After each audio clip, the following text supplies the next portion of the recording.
Bien, y aquí tenéis a la famosa gliadina. Esta es la proteína del gluten, ¿vale? Esta que está aquí, ¿vale? Este es el péptido 33-mer, uno de los péptidos más tóxicos, y esta proteína se caracteriza porque si le veis muchos círculos rojos y verdes. La mayoría son rojos y verdes. Pues esos círculos rojos y verdes, si no estuvieran, esta proteína no sería tóxico. Son 2 aminoácidos en concreto, que son la glutamina y prolina, que están implicadas en la enfermedad celíaca. Cuando esta proteína llega al intestino, no se degrada completamente, sino que se forman unos péptidos, que son estos que están aquí, llenos de circulitos rojos y verdes, y esos péptidos pequeñitos son los que van a provocar la enfermedad. La mayoría de las proteínas que tenemos cuando llega al intestino se terminan degradando. Las proteínas del gluten no. La pregunta es, ¿y por qué no se degrada totalmente? Pues no se degrada porque nosotros, ninguno, seamos o no celíacos, no tenemos las proteínas para degradar el gluten. Por eso, una de las terapias alternativas es que la gente ingiera enzimas que degraden el gluten para poderse tomar gluten, que es una de las terapias. ¿Vale? Pero eso igualmente, seamos o no celíacos, no tenemos esas proteínas. Esas enzimas o esas proteínas las tienen los microorganismos. Hay determinados microorganismos que sí lo tienen. Bien, una vez que estos péptidos llegan al intestino, pues van a producir toda la enfermedad celíaca como ha sido descrita. Bien, ¿es importante hacer la dieta sin gluten? Por supuesto, hasta ahora, hasta el día de hoy, es la única terapia posible. Aquí lo que os muestro son muchísimos estudios en los que se ha visto que hay unos porcentajes de transgresiones en la dieta altísimos. Hay estudios que dicen que el 30%, otros que el 40%, incluso hay gente que se habla hasta del 95%, dependiendo de la población que se coja. Bien, de hecho aquí, en esta imagen, pues se ven las publicaciones como están aumentando, hablando del tema del seguimiento de la dieta sin gluten, porque hay unos porcentajes muy altos de transgresiones.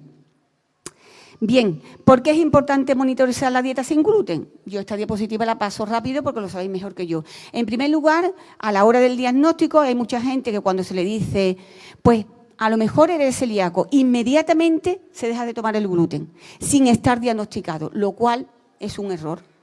Pero inmediatamente se pone a dieta sin gluten. Por lo tanto, hay que monitorizar ante el diagnóstico que te estás tomando gluten. En segundo lugar, por los porcentajes de transgresiones, que son altísimos, son del orden del 55, 60, incluso del 90%. Y después se ha visto un estudio que el 45% aproximadamente de los celíacos que dicen que están haciendo la dieta sin gluten tienen atrofia vellositaria. Por lo tanto, hay un problema. Bien, el cumplimiento de la dieta sin gluten, yo he puesto aquí arriba que es más un deseo que una realidad. Me explico. Hay gente que directamente te dice, metí la pata. Entre el 32 y el 55% lo reconocen. Yo metí la pata ese día, era consciente que estaba metiendo la pata y metí la pata. Hay otro porcentaje, estos son publicaciones científicas, hay otro porcentaje en la que te asegura por toda su familia que ha cumplido la dieta sin gluten. Le aseguro que yo he cumplido la dieta sin gluten, es imposible que yo me la haya saltado, usted no sabe lo estrictos que somos. Bien, pues de este porcentaje, entre los que dicen haberlo hecho bien, se ha visto que hay un porcentaje de ellos que siguen cumpliendo la dieta, bien voluntaria o involuntariamente. Bien, ¿qué se puede saber ahora para saber si un individuo está siguiendo la dieta sin gluten? Bien, los cuestionarios dietéticos. Los cuestionarios dietéticos en que le pregunto, ¿usted qué ha comido? Y entonces le dice todo lo que ha comido. Entonces tú miras los cuestionarios dietéticos. Yo he visto 200 cuestionarios dietéticos y te perjuran lo que ha comido. Y qué bien hace la gente la dieta sin gluten. Bien, los cuestionarios dietéticos, omisiones, falsedades, etcétera, etcétera. Que yo me he mirado 200 cuestionarios de toda España. La serología. La serología ciertamente es un marcador que para el diagnóstico es muy apropiado, pero se sabe actualmente, sobre todo en adultos, que da muchas veces falsos positivos o falsos negativos. Y tiene su problemática. En niños menos, pero en adultos sí es cierto que tiene su problemática. La biopsia, efectivamente, la biopsia es el gold estándar. Evidentemente eso no hay que dudarlo, pero no se pueden estar haciendo biopsias cada 2 por 3, un método agresivo y costoso. Y, por último, otra serie de marcadores, pero son marcadores que no que hasta ahora no están claros. Con estos antecedentes, nosotros lo que nos propusimos es buscar de alguna manera el gluten en algún sitio para saber si la gente estaba cumpliendo o no la dieta, pero no de una manera indirecta, si los anticuerpos se subían o no se subían, no, sino buscar el marcador del gluten. Entonces, nosotros lo que pensamos, esto es un poco escatológico, pero nosotros estamos ya acostumbrados, cuando lo cuento la gente pone así la cara un poco rara, pero bueno, es lo que hay, pues nosotros pensamos que si de alguna manera podíamos probar el tránsito, si podíamos probar la ingesta, pues podíamos de alguna manera detectar el gluten, ¿dónde? En las heces y en la orina, ¿vale? Bien, nosotros, ¿qué es lo que vamos buscando para no en esta diapositiva que es un poquito compleja? Nosotros lo que vamos buscando en las heces y en la orina, me voy a centrar en las heces, es la presencia de gluten. Si yo encuentro gluten, ¿significa que he incumplido o no? Por supuesto que sí, esto no es una medida indirecta, esto no hay nada más, aquí no hay engaño, ¿vale? Entonces lo que hicimos con unos anticuerpos que estamos utilizando también en alimentación, pues buscar esos péptidos del gluten que había en las heces, porque en las heces no están las proteínas completas ni la gliadina completa, sino están esos péptidos troceados porque ya han pasado la digestión intestinal.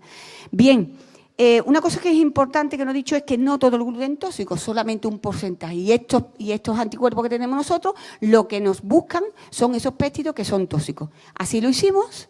Y entonces, para ir un poquito rápida, no cansaros, simplemente lo que hicimos fue coger 15 sujetos sanos, le cogimos las heces y efectivamente había gluten en las heces. Y pudimos detectar que la veíamos entre un día y hasta 6 días, dependiendo de la ingesta del individuo, de la microbiota del individuo y de otra serie de la capacidad de digestión de cada uno de los individuos. Bien, ya sabíamos que lo podíamos ver en las heces. Ahora queríamos hacer una correlación para saber qué cantidad de gluten mínimo podíamos ver en las heces. Entonces, lo que hicimos fue coger, todo esto son con individuos sanos, ¿vale?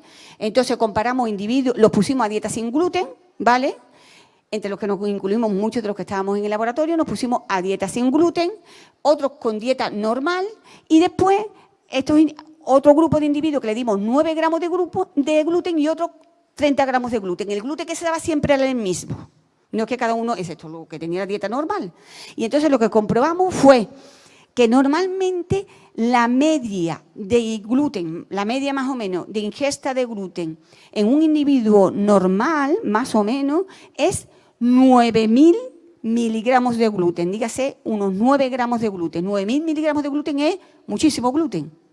Porque esta tosta que veis aquí, esta la conocéis, estas son las que ponen en las bodas, ¿no? Esto tiene 25 miligramos de gluten, 25. Esto es una bomba de relojería para un celíaco, ¿vale? 25. Bien, pues un individuo nomás, pues se toma aproximadamente, pues, fijaros cuántas de estas, 9.000, ¿vale? Y vimos que la técnica que teníamos, había una correlación entre lo que tú tomabas y la señal que te daba. A más gluten, más señal.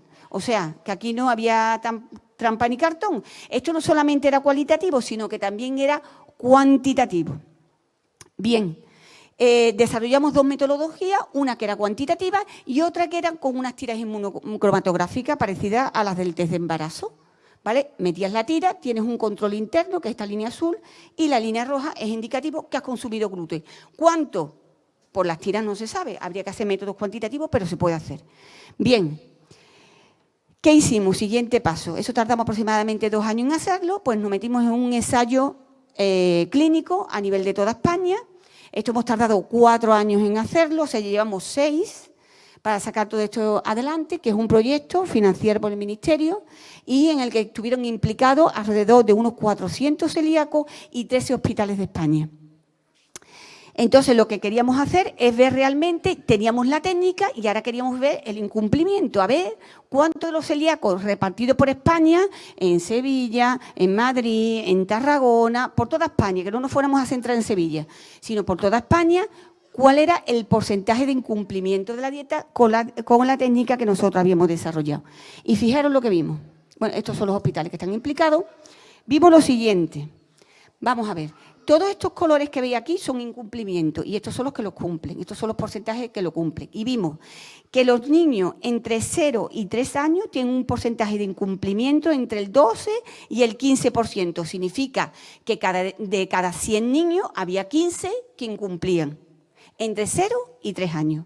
Cuando subíamos la edad, el incumplimiento que hacía, ¿bajaba o subía? Subía. Y subía entre un 26 y un 28%, ¿vale? Y bueno, cuando ya empezamos a la edad adolescente hacia arriba, se dispara incluso hasta un 60%. Indicaron dos cosas. ¿Por qué aquí hay tan poco incumplimiento con respecto a los que son mayores? ¿Por qué los niños incumplen menos que los que tienen a partir de 13 años? ¿Por qué? Por los padres.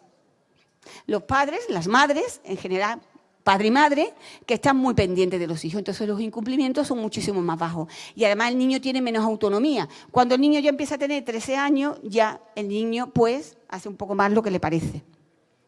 Y otro dato curioso. ¿Quién cumple mejor la dieta? ¿Los hombres o las mujeres? Por supuesto, las mujeres.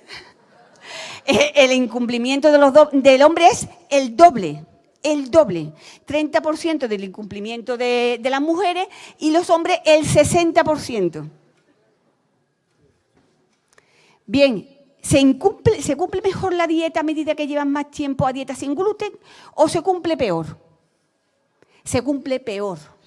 En el primer año había un incumplimiento de un 25%, pero cuando ya llegamos a los 5 años de dieta sin gluten, se subía un 40%. Yo siempre, cuando hablo de este tema, lo comparo un poco con el carnet de conducir. Dicen que tú tienes más accidentes de tráfico en el primer año. No, menos accidentes de tráfico el primer año, porque tú estás en el volante así y está totalmente tense y con cuidado. Cuando tú ya te relajas y te ves que no te has pegado ningún tortazo, te relajas. Y entonces empiezas a tener más... o los porcentajes de accidentes son mayores. Pues con la dieta sin gluten pasa un poco parecido. En cuanto empieza a llevar años de dieta sin gluten, el incumplimiento aumenta, ¿vale?